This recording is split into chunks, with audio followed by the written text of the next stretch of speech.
a Majestic US nuclear aircraft carrier forced to detour around Africa by the Houthi Slipper Army. What is happening? According to the Wall Street Journal, the USS George H.W. Bush is detouring around the Horn of Africa to join the war. Instead of crossing the Mediterranean, this highly unusual route clearly shows an intent to completely avoid the Red Sea.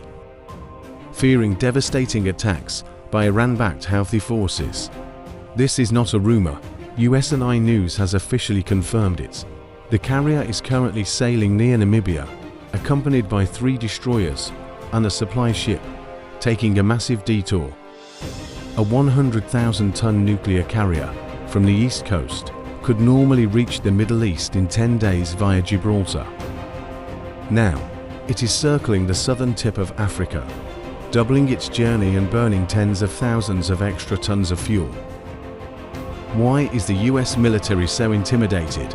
Because the Red Sea has been transformed into a modern anti-access test ground. Houthi missiles and drones have locked it down.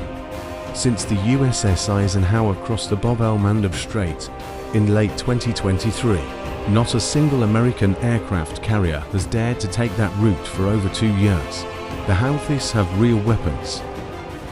Backed by Iran, they are heavily equipped with anti-ship ballistic missiles, drone swarms, and lethal suicide boats. In December 2025, the USS Mason was attacked by cruise missiles, forcing the US to suspend Red Sea escort missions entirely. By March 2026, the Houthis had fired 40 anti-ship missiles and 68 suicide drones at US ships in the Red Sea. Their deputy commander threatened that hundreds of high-precision missiles and thousands of long-range drones are fully combat-ready today. What's worse, the Houthis' ultimate weapon isn't just massive quantities. It is a brutal, asymmetric war of financial attrition. An anti-ship missile costs hundreds of thousands, while a US standard interceptor costs millions of dollars to shoot it down. The Houthis don't need to sink a carrier. Just showing they can blockade the Strait forces the US to pay massive strategic costs. Pentagon assessments are blunt. Even with escorts, a carrier facing saturation attacks in narrow waters sees its survival drop sharply. So the Bush prefers to detour 10,000 kilometers, wasting 2 weeks, just to stay safe in the open ocean. Trading distance for safety and face for survival. But this humiliating situation is entirely of America's own making. While the Bush wanders the African coast, Trump ordered a total blockade of the Strait of Hormuz for Iranian ships. You choke Iran's neck, and Iran lets the Houthis choke yours. This is Tehran's brilliantly calculated escalation strategy in action.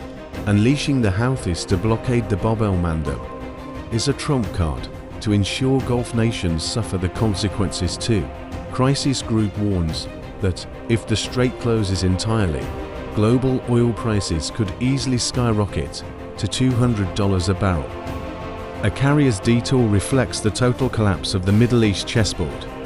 The US wanted to choke Iran's economy, but their own carrier group is forced to detour the world by a guerrilla army wearing nothing but slippers.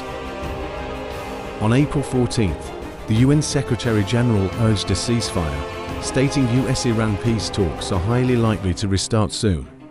But the reality is fighting while talking. Nobody knows if the next second brings peace or a new wave of ballistic missiles. The carrier's detour isn't just dodging missiles.